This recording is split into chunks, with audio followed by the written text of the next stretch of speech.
Happy Monday. Thank you for joining me today. I'm logging in a little early today to see if we have any issues with me logging in, if you know what I mean. Sorry for the technical delays here the last couple of weeks. I hope everybody had a good weekend and isn't working too terribly hard. It's nice here in Canada where I'm at today for a change. It is the first day of spring. It's always there's just signs in the air. There's birds. There's things popping out of the dirt. We've still got a lot of snow on the ground here, but I think what I'm supposed to say is we need the moisture. So I'm looking forward to spring arriving here in full force. I know for many of you joining me in the U.S.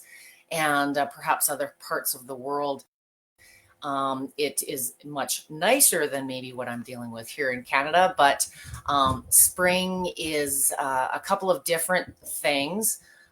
Before I get into my opening spiel, I just want to make sure that you're seeing me on the other end on Facebook. Hello, Kim from Campbell River. Great. Can you guys see me? Can you physically see me today as well? If you can, that is excellent. That is my goal. I want to get into not a private chat. Ready for spring. Okay, I'm seeing you guys. I just want to make sure. Hello, Kim from BC. Kim, can you see me on video or are you just hearing me on the other end? I'm hoping everyone can see me. Just give me a couple seconds here.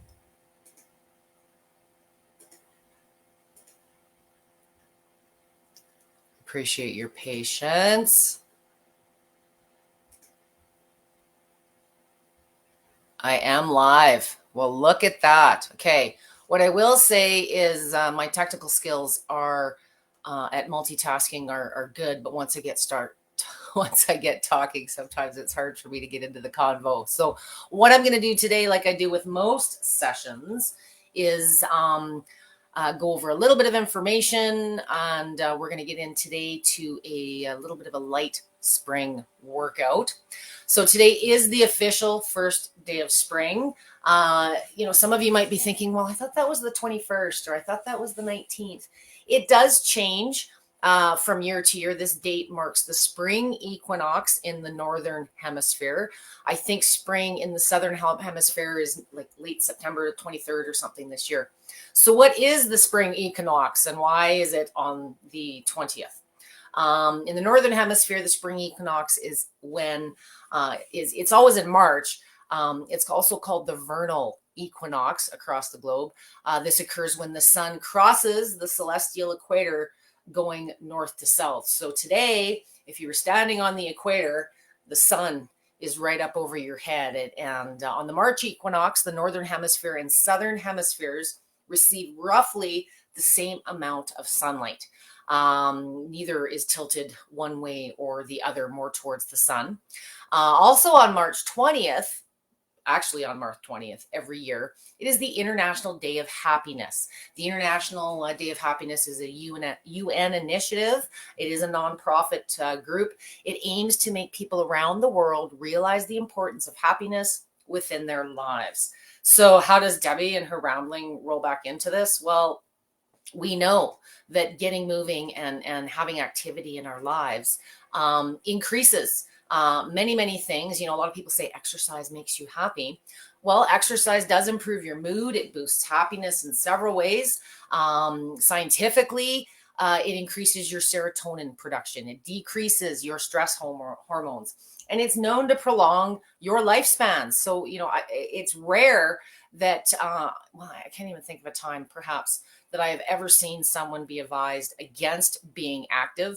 How active you can be is going to be the variable part. So what's kind of recommended on the internet is 10 minutes of exercise to help for a quick boost in your physical, mental health, according to research. A lot of people that are regular gym goers, how much better you feel after you've hit the gym. For those of you that are a little bit more diligent and doing your exercises at home, there's a feeling that you get on a lot of different levels after you've been active. But what I don't want anybody to do is beat themselves up because they can't be as active perhaps as they used to be, or as active as their next door neighbor, or as active as their best friend. You've really got to be realistic in your overall goals. And if you are dealing with deficiencies or injuries or anything that's holding you back from exercising within your ability, sometimes there's things you can do short term, as far as spot treatments, or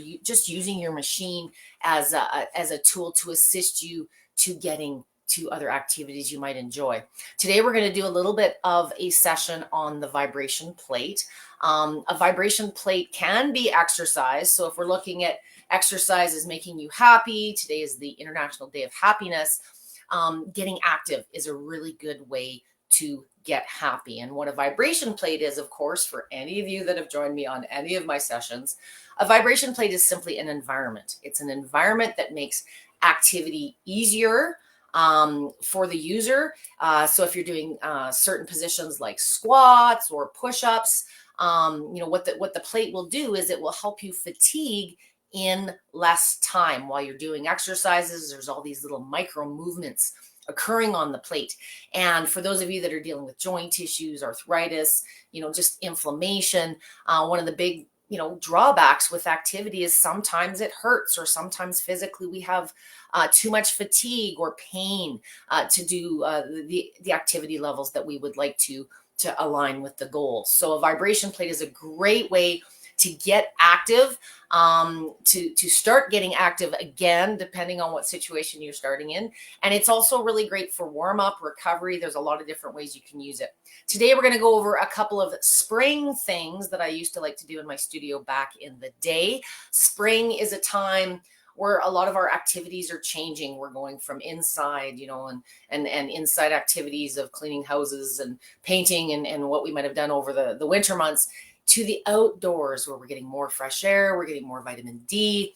We tend to be digging in the dirt, maybe getting on the golf course. So we tend to start using different muscle groups in a different fashion. So it's always a good idea, even if you have been active regularly throughout the winter, sometimes spending a little bit of time on your plate doing things to prepare your body for the activities of your spring. So whether it's gardening, golfing, those types of things, ready for spring.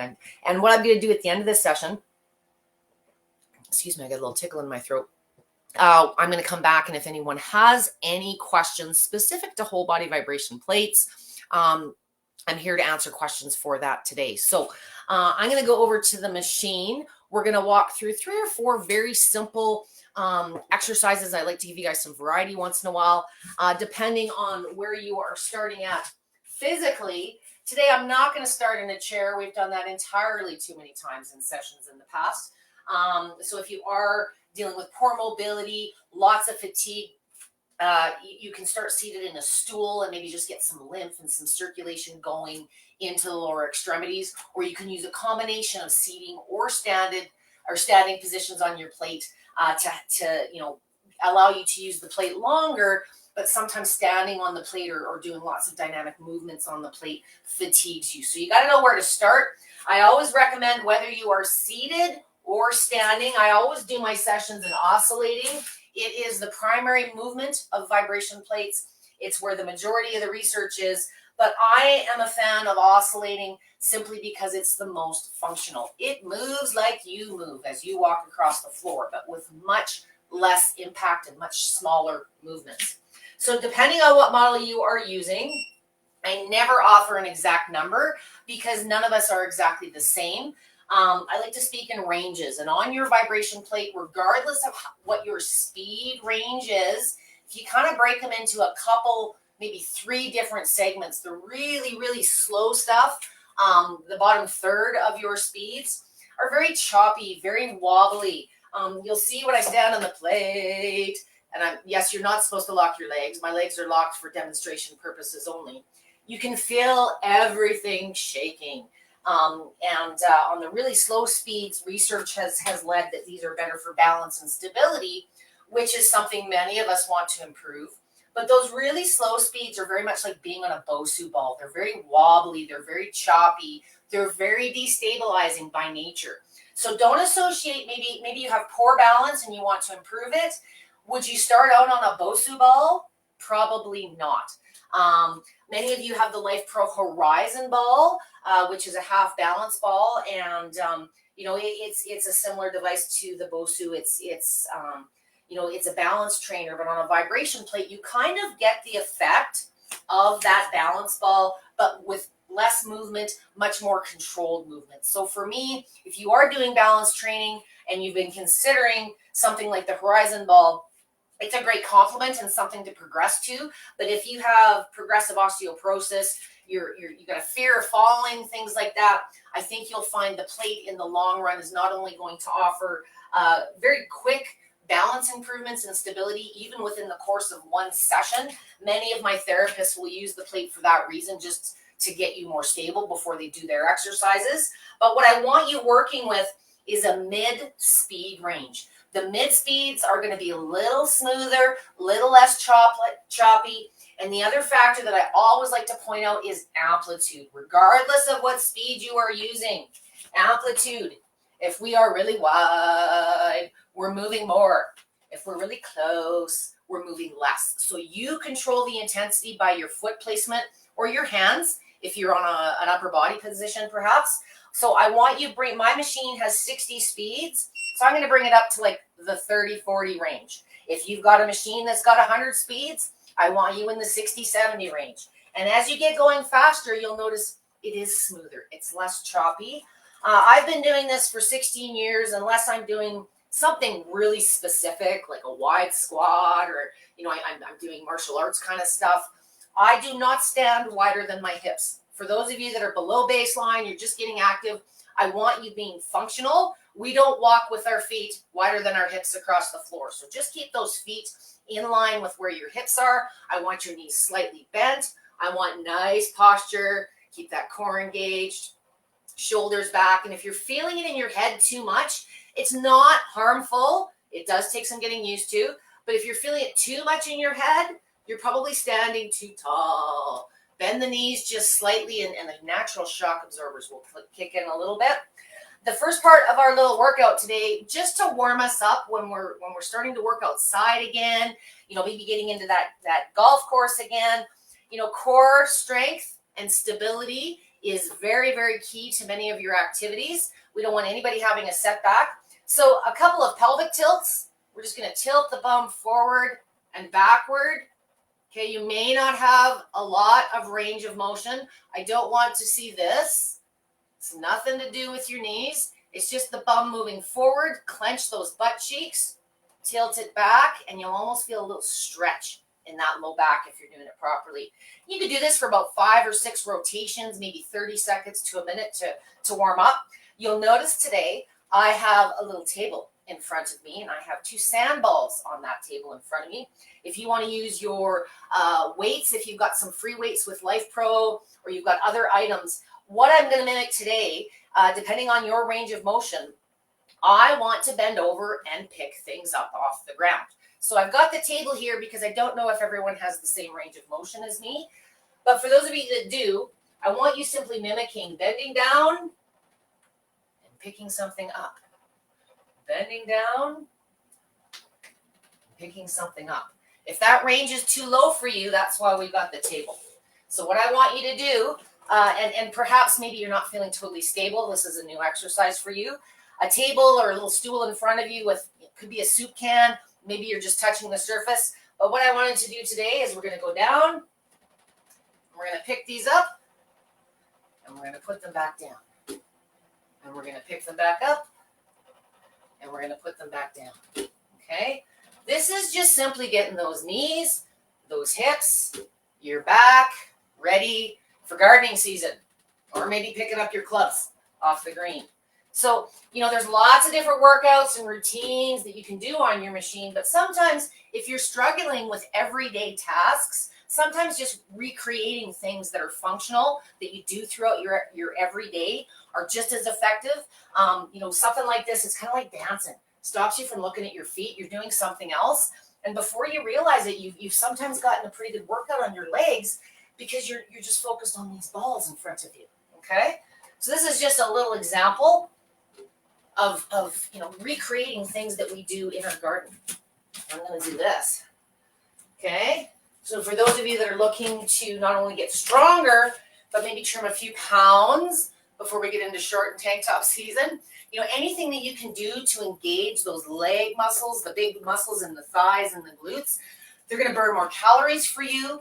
If you're older like me, the post-40 crowd, I'm the post-50 crowd, but anything you can do early in your day, whatever time of day that is for you, to fire up those big leg muscles is going to give you a boost of metabolism. It's going to boost the metabolism. You're going to burn more idle calories throughout the day. But a lot of our summer is doing these kinds of movements. So anything you can do not only to increase the strength in your legs, but the range of motion is going to help you have a more productive, less injury summer in the yard. So again, for those of you, the goal really is when we squat down, you see how my feet are flat on the platform. Not everyone has the range of motion, and I covered in a session a few weeks ago about a lot of that being lack of flexibility in the actual ankle itself. So if you were comfortable with that one, what I'd like you to now do, depending on your range of motion, is take your hands and just go down and touch the opposite sides of the plate on the outside edges of your feet. So we're going to go down and just touch and back up. Okay, down.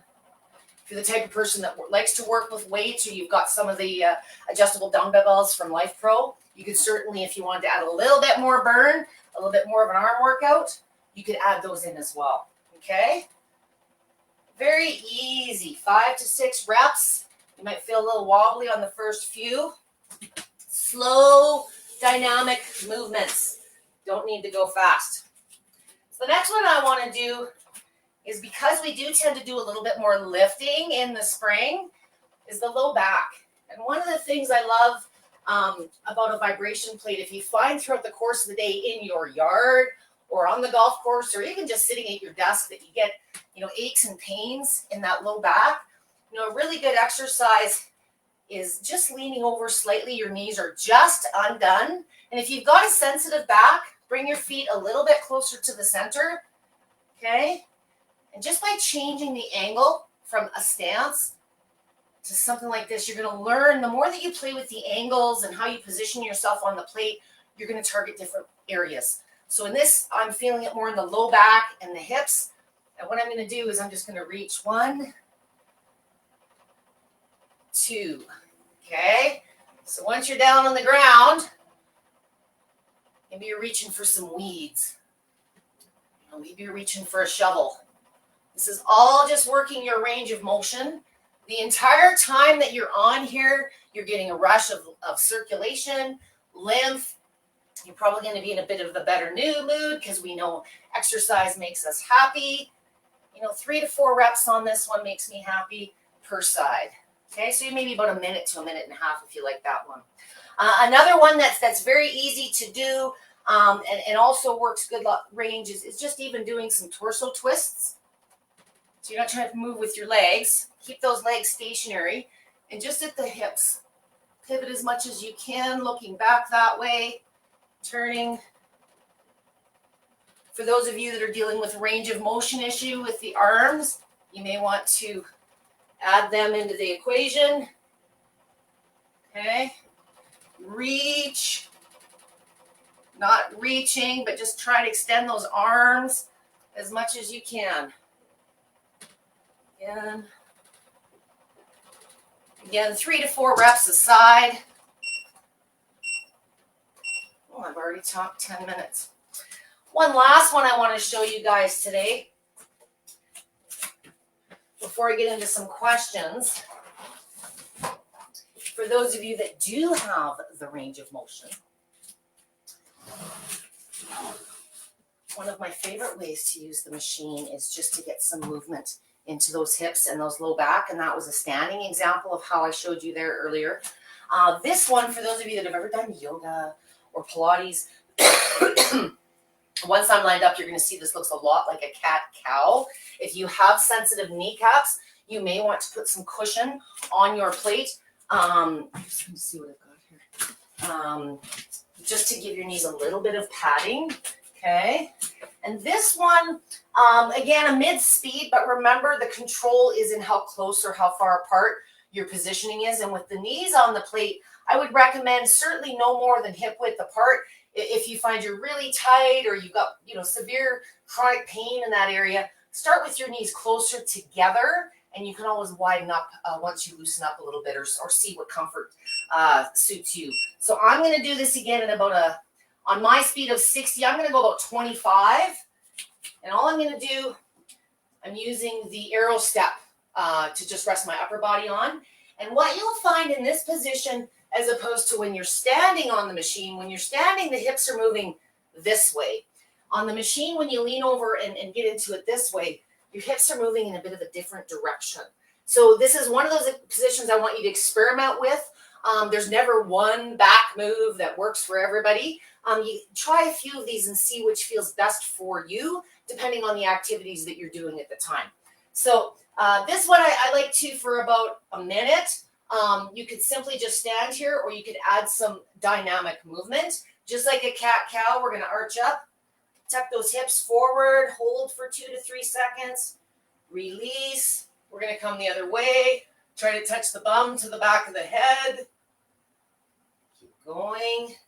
3 or 4 good reps of this one is a really great way after your yard time or heading out just to loosen you up and give you a little bit better range.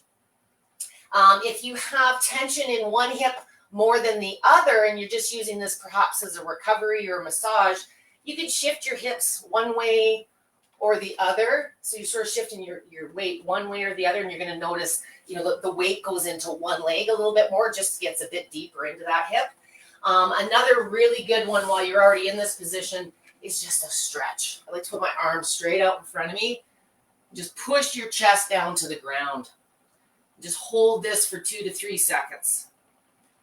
And then come back up. Okay? You can do this one the other way. So maybe your issues are in the neck and the shoulders instead of the hips. Okay? This is a great, what I call 2-in-1 position. So this time, my hands are on the machine, my hips are on, or my knees are on the step. So the movement is now in the upper body. You want your hands, again, no further than your shoulders are apart. Elbows are slightly bent. And we could continue. 1, 2. 1, 2. Again, you want to make sure the elbows are slightly bent on that one, but you're going to feel a lot of good movement if you're, especially if you're looking not only for muscle tension, but if you want to move some lymph and some circulation in those areas. If you've got frozen shoulder, perhaps you're recovering from surgery. A lot of these are, especially if you're on your knees, you're reducing the amount of body weight that you've got going into the plate. So it's just a very mild, very relaxing sensation. If you're looking for fitness, obviously, you might get a little bit more aggressive and add more body mass into the equation. So that's just 3, 4 little tips that I thought might get you moving and feeling better on this first day of spring. One of the biggest things I notice this time of year when people transition to outdoors is I get lots of comments and messages about, oh, Deb, I didn't do my vibration plate workout today. I'll get back to it tomorrow.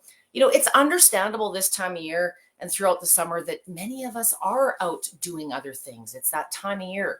So if you find yourself outside playing baseball or doing other things, don't feel guilty. You're doing activity.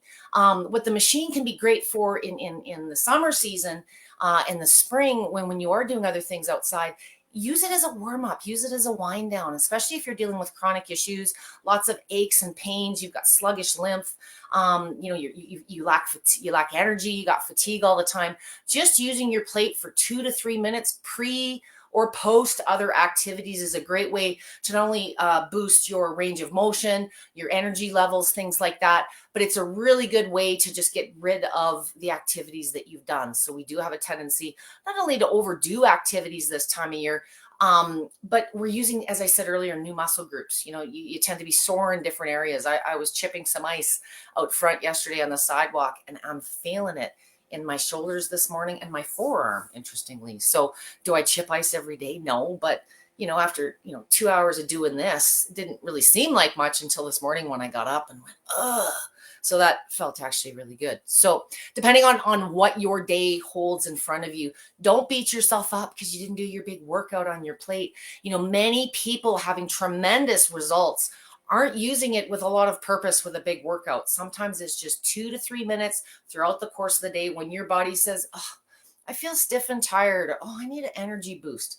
It's certainly better than going for the Advil or another coffee. So just a couple of ideas. And as I said, use your imagination. You're only limited by your imagination and your range of motion. If there are activities that you're getting ready for, you're doing outside, and you know how it affects you, there's lots of ways that you can do a position or two on the machine just to target those areas to help you not only excel in those activities, but not have so much soreness and pain left over after you've done them. So I hope that helps. I'm going to switch gears a little bit to questions here. Hello. I see Kim from Campbell River. Yes, I see you. Thank you guys for my audio and video check earlier. Hello, Tony. Thank you. Hello, Dolores. I hope you're doing well, sweetie, and feeling better. I have Facebook user asking, do you think the cat stretch that you showed would be okay with really bad knees? I have really bad knees. That's how I got into this. All I recommend is adding cushioning if you're putting your knees on the plate. And I think what you're actually going to find is it does give you some relief, especially if you've got some arthritis or some swelling in there. But use like a good thick yoga mat. Let me see what I got here. That's right. I got so many things I've reorganized, but a good yoga mat. Here's one. This one here, you can see, is about a 3/4 of an inch thick. Even if you need to put a couple of layers for that one position, it's just a matter of getting padding. Depending on the type of surface that your machine has, I find when you're putting your knees on the machine, I don't like to, but some of you like to put your forearms and your elbows on and do planks. A good mat is always a good idea to just provide a little bit more cushioning on the knee, and make sure that the knees are a little bit closer when you try that one, and see how you like it. For me, when you've got a knee issue, it's not always just the knee. A lot of the sciatic or the hip or all kinds of other issues crop up because of how our body compensates for that one area. So a lot of times with me personally, when my knee's out, and I need to go for an adjustment, which I do once in a while, it's not presenting in my knee. It's my sciatic or it's my hip, or, I start sitting differently or walking differently, and it creates indeficiencies in other areas. So if don't be so much concerned about the knee itself. It's all those other areas that have been compensating where you're probably sometimes feeling some of the leftover. But if you do have a troublesome knee, a swollen knee in particular, make sure before you kneel on the machine or on the floor, perhaps if you're doing some upper body positions, a good yoga mat or a couple layers of them is a good way to get started with that. And I think you'll find it's more than tolerable. Thank you for asking. Facebook user, hi, Debbie. No can, happy spring. I hope you have a happy spring. I'm hoping we're supposed to get snow here this weekend, but it is lovely out. There are more birds chirping, and there's lots of green things poking up out of the grass, or out of the lawn. So I'm looking forward to seeing some of the mound that the sun isn't hitting quite yet, melting a little bit. Northern California, nice. Probably a little bit nicer there than it is here, but I heard you guys had your share of some white stuff here. It's been strange weather everywhere. And for me, with the big weather changes, back to my knee is, my knee's like the best barometer out there. I can always tell if the weather's changing. It's usually not something I've overdone with my knee. It's weather changes and things like that really, I notice these days. So I don't need to look at the iPhone. My knee tells me all I need to know. But I have learned through some of the exercises today. I too am a big gardening fan, and I love digging in the dirt, but sometimes I don't think about it, and I've been squatting on my knee all day, and it's not till later that I notice that I probably have overdone a thing or two. So there's a couple of different ways that I use the machine, not only as a get ready for what I want to do, but as a wind down as well. So I encourage you guys experiment with some of the things I've shown you today. It is cold in Newnan, Georgia. No can happy spring. Yeah, it's just been a strange year. I hope the flowers are going to be blooming very, very soon. So today, as I said, is the spring equinox. It is the International Day of Happiness worldwide. And we know that exercise makes us happy. So all a vibration machine is an environment that makes exercises kinder and more effective with less impact in less time. So if you haven't been using your plate, it's sitting in the corner collecting dust. It's the perfect time of year to kick it out and just give yourself a little shake before you head out to your outdoor activities. For those of you that have been considering a vibration plate, it is the ultimate, make things easier and kinder on your body tool. I think why people struggle with vibration plates and what to do and what setting isn't so much the machine, but if you're not a big exercise guru now, many of us struggle with how to start something new because we haven't been doing that in the past. So what is a squat? What is a push-up? What's a crunch? What's a plank? That we know there's purposes to these things, but usually if you don't exercise regularly or you haven't worked with a trainer in the past, it's the technique and things like that can get a little bit of challenging. So keep your routine simple. Don't put a whole bunch of exercises in it that's going to make it all intimidating for you. Pick 3-4 really good exercises, do them well, and change up your settings from week to week, whether you want to use a program, if you want to use manual like I always do in my settings, but the body gets used to anything over a period of time. So make sure that if you are, using the same type of routine, that you're mixing up your settings or in manual mode once in a while, just to sort of reset and challenge the body so that it doesn't get too comfortable and you're just in maintenance mode, if you will. So mix things up doesn't always mean that you need to mix up the exercises. So thank you guys for joining me today. Do we have any questions in the gallery here? Anybody have questions for me? Everybody knows how to use their vibration plate. Okay, absolutely no excuses whatsoever. Next Monday, you can check in and let me know how you've been using it. So, never hesitate. There's no reason to not get started if you do have a vibration plate, even if it's just seated in a stool, like I've shown you in other sessions. Start moving and feeling better. And the last thing I want you guys to do is get out into your yard or golfing or get into some of your seasonal sport activities and have a setback, so it's really easy to roll an ankle or pull a shoulder or do all kinds of things to the back. So part of using your machine, even minimally, is that prevention piece to make sure that you can enjoy your time outdoors and continue to do so. So I hope that makes sense with everybody. Northern California, I think I've got everybody here. I think there's about 8 of you with me right now at this point. I want to thank you each for joining me. I look forward to seeing you, of course, next week. Same time, same place, 3 p.m. Eastern Standard Time, noon Pacific, for one more session this month with me. I look forward to seeing you guys on Monday. I wish you all a great week. Don't work too hard. And I look forward to seeing you guys next Monday for another session. Have a great rest of your week, guys. Don't work too hard.